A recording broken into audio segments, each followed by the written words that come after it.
bagaimana kabarnya? Semoga dalam kondisi sehat ya. Nah, pada kesempatan kali ini kita akan belajar tentang konsep adaptasi, di mana pada video sebelumnya kita sudah belajar tentang konsep stres, apa yang dinamakan dengan stres, kemudian apa saja faktor-faktor yang mempengaruhi, apa saja jenisnya. Nah, pada kesempatan kali ini kita akan belajar bagaimana sih melakukan adaptasi terhadap stres. Nah, yang pertama yang akan kita pelajari adalah tentang definisi adaptasi. Jadi, yang dimaksud dengan adaptasi itu adalah suatu proses penyesuaian secara psikologis dengan cara melakukan mekanisme pertahanan diri yang bertujuan untuk melindungi atau bertahan dari serangan atau hal-hal yang tidak menyenangkan. Jadi stres itu sendiri adalah suatu hal-hal yang tidak menyenangkan yang ada di dalam diri kita kan. Nah, untuk menyelesaikan hal tersebut, maka yang kita perlukan adalah melakukan suatu adaptasi. Jadi dengan cara apa? Dengan cara melakukan mekanisme pertahanan diri, membuat sesuatu yang tidak menyenangkan itu menjadi menyenangkan. Nah, itu yang dimaksud dengan adaptasi. Nah, adaptasi itu sendiri ada yang dimaksud dengan adaptasi fisiologis, di mana mekanisme adaptasi fisiologis ini bekerja sama melalui hubungan yang kompleks dalam saraf dan sistem endokrin atau sistem tubuh lainnya untuk mempertahankan konstansitas relatif di dalam tubuh.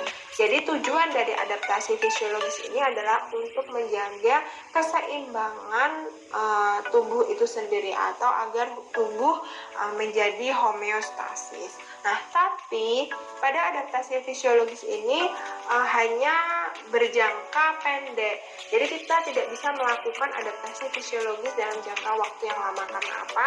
Kalau kita menggunakan adaptasi fisiologis dalam jangka waktu yang lama, maka fungsi-fungsi tersebut akan melakukan penurunan, sehingga akibatnya bukan mekanisme coping atau adaptasi yang kita dapat, tetapi hanyalah penyakit yang lebih memburuk atau bisa kematian. Nah, oleh karena itu kalau kita menggunakan adaptasi fisiologis ya harus jangka pendek seperti itu. Nah, selanjutnya adalah mekanisme adaptasi. Jadi terdapat 3 hal yang dapat mempengaruhi di dalam kita melakukan mekanisme adaptasi. Yang pertama adalah medula oblongata, kemudian yang kedua adalah formasi retikular, kemudian yang ketiga adalah kelenjar hipofisis, di mana yang dimaksud dengan medula oblongata itu mengontrol fungsi vital organ kita yang diperlukan untuk melakukan adaptasi. Misalnya adalah mengontrol heart rate, kemudian respiratory rate, kemudian tekanan darah, di mana biasanya ketika muncul stres semua itu akan naik kan. Nah, tapi dengan bantuan medula oblongata kenaikan dari vital sign itu akan terkontrol atau akan ditekan oleh medula oblongata sehingga kita bisa lebih adaptif. Nah, selanjutnya adalah formasi retikular. Yang dimaksud dengan formasi retikular ini adalah kelompok kecil neuron dalam batang otak dan medula spinalis, dan kelompok ini berfungsi untuk mengontrol fungsi vital secara kontinu dan juga memantau status fisiologis tubuh melalui sambungan dengan traktus sensoris dan juga motoris. Nah, misalnya nih, sel-sel tertentu dalam formasi retikular yang dapat menyebabkan orang yang sedang tidur itu terbangun atau meningkatkan kesadarannya ketika timbul suatu kebutuhan. Jadi misalnya lapar, ketika kita tidur kita lapar kan. Nah, maka kalau lapar kan sulit untuk tidur kan. Nah, oleh karena itu formasi retikularlah yang berfungsi, yaitu dengan cara membangunkan kita, kemudian kita makan. Nah, itu adalah fungsi dari formasi retikular. Nah, selanjutnya adalah kelenjar hipofisis, di mana kelenjar hipofisis ini adalah kelenjar kecil yang melekat pada hipotalamus dan biasanya Biasanya itu berfungsi untuk menyuplai hormon-hormon yang mengontrol fungsi vital. Nah, kelenjar hipofisis ini diperlukan untuk melakukan adaptasi terhadap stres. Apa saja hormon yang bisa menekan adanya stres? Yaitu contohnya adalah hormon tiroid, hormon gonad, atau hormon paratiroid. Nah, itu adalah hormon-hormon yang dapat menekan stres kita. Nah, selanjutnya adalah model adaptasi. Nah, di sini adalah ada beberapa hal yang dapat kita gunakan untuk melakukan adaptasi. Yang pertama adalah kemampuan di dalam pengalaman terhadap menghadapi stresor. Nah, ini adalah semakin banyak pengalaman kita di dalam menghadapi stresor, dan itu akan meningkatkan kemampuan kita terhadap mengontrol atau beradaptasi dengan stres itu sendiri. Harusnya seperti itu ya, karena perbandingannya itu harusnya lurus. Semakin banyak kita mendapatkan suatu stresor, harusnya ya kemampuan beradaptasi ya semakin baik gitu. Nah, selanjutnya adalah praktik dan norma kelompok sebaya. Nah, yang di sini yang dimaksud adalah jika kelompok sebaya itu memandang sebagai sebagai suatu hal yang normal untuk membicarakan tentang stresor, maka seseorang itu mungkin dapat berespon dengan mengeluhkan stresor tersebut untuk mendiskusikannya, sehingga akan mendapatkan suatu adaptasi itu sendiri. Jadi ketika seseorang itu sedang menghadapi suatu stres, kemudian dia berbicara atau curhat dengan kelompok sebayanya dan kelompok sebayanya itu merespon positif, maka di situ akan timbul adanya suatu adaptasi, karena si kelompok sebaya itu menganggap bahwa membicarakan suatu stres itu adalah hal yang wajar. Nah, selanjutnya yaitu lingkungan sosial, di mana lingkungan sosial ini dapat membantu seseorang individu itu untuk beradaptasi terhadap stresor. Misalnya nih, seorang wanita dengan tunawisma dan memiliki penyakit skizofrenia, mungkin dia akan mencari suatu bantuan terhadap praktisi ataupun misalnya perawat untuk melakukan pengobatan terhadapnya.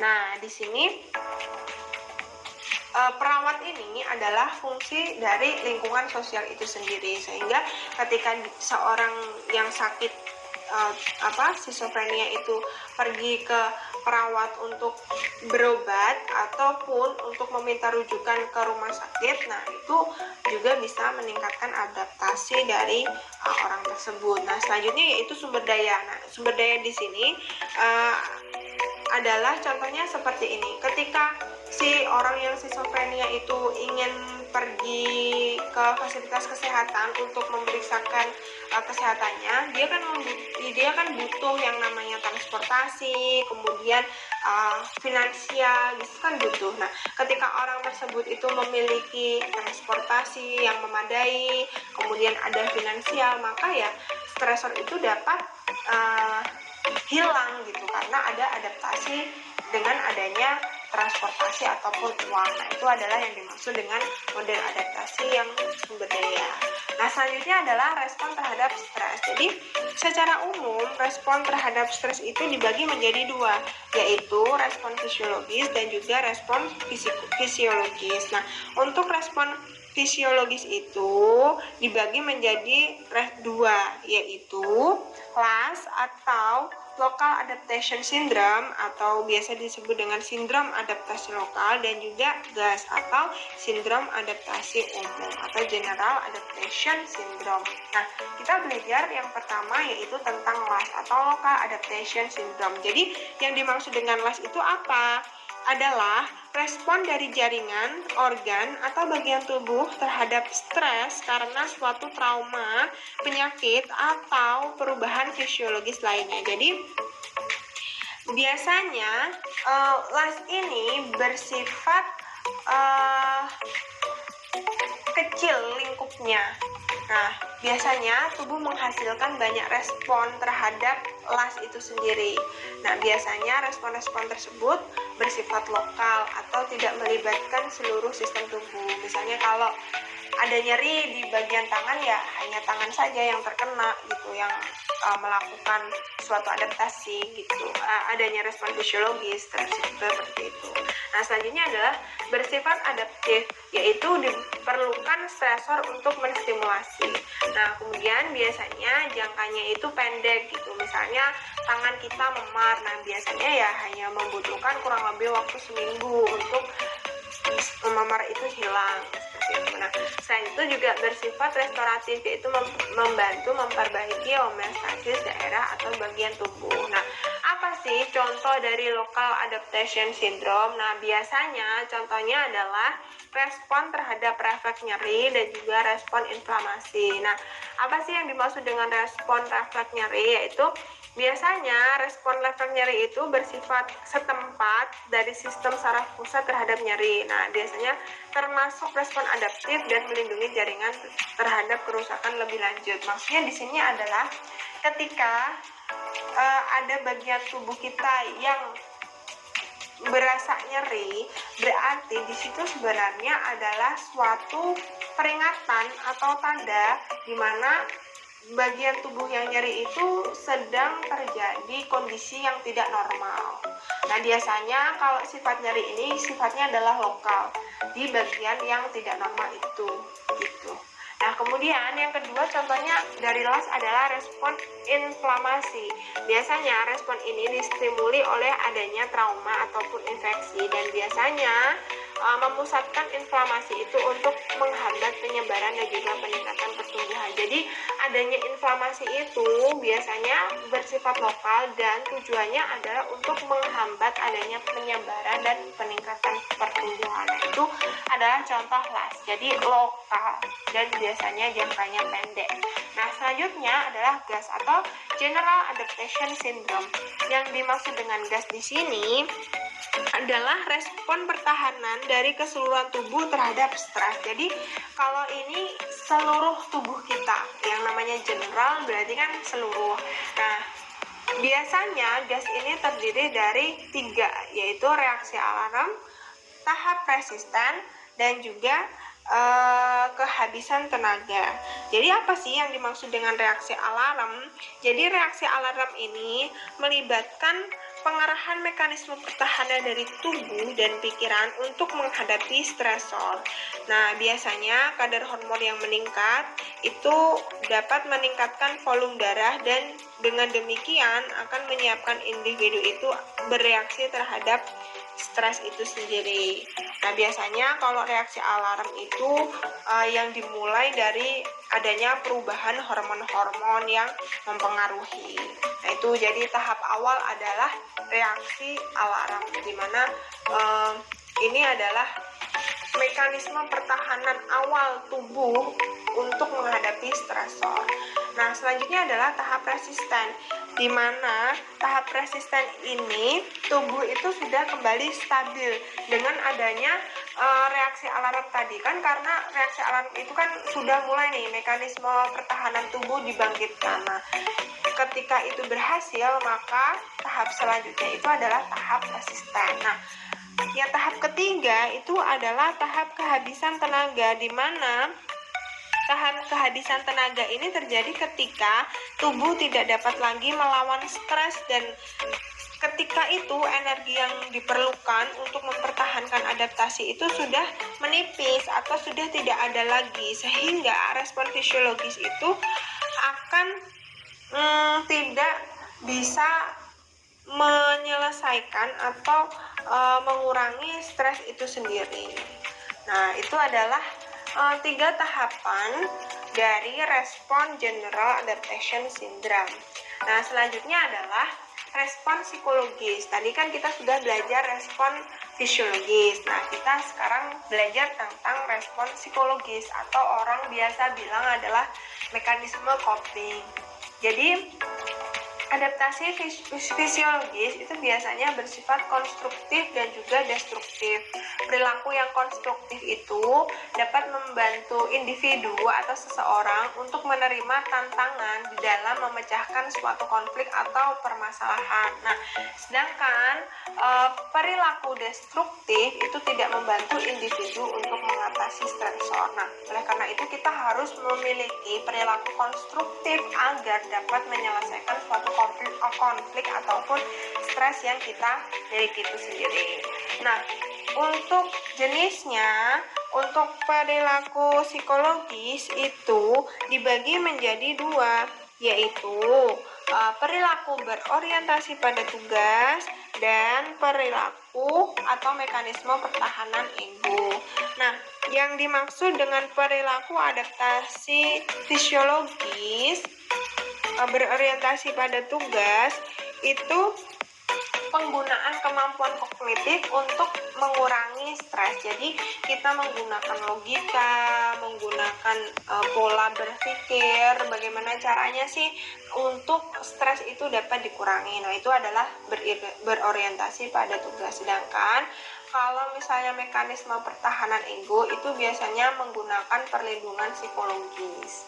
Nah, selanjutnya adalah adaptasi sosial budaya, yaitu merupakan cara untuk mengadakan perubahan dan melakukan proses penyesuaian perilaku yang sesuai dengan norma yang berlaku di masyarakat.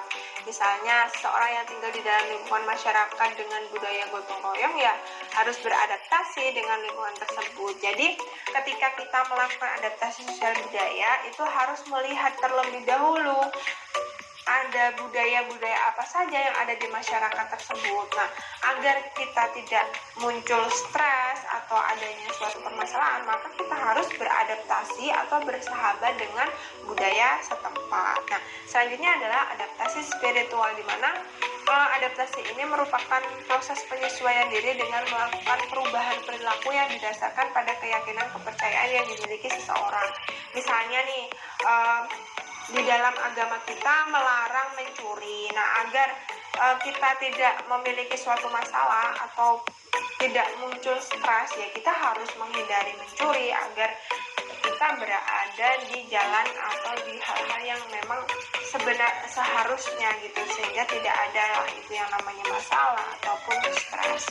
Nah, itulah tadi yang dimaksud dengan konsep adaptasi. Jadi segala sesuatu yang dapat meminimalisir dari stresor itu sendiri. Mudah-mudahan kita menjadi orang yang memiliki adaptasi yang baik, sehingga apapun masalahnya, apapun stresor yang kita hadapi dapat kita kalahkan dengan mekanisme coping yang baik. Terima kasih. Sekian penjelasan saya terhadap konsep adaptasi. Semoga bermanfaat dan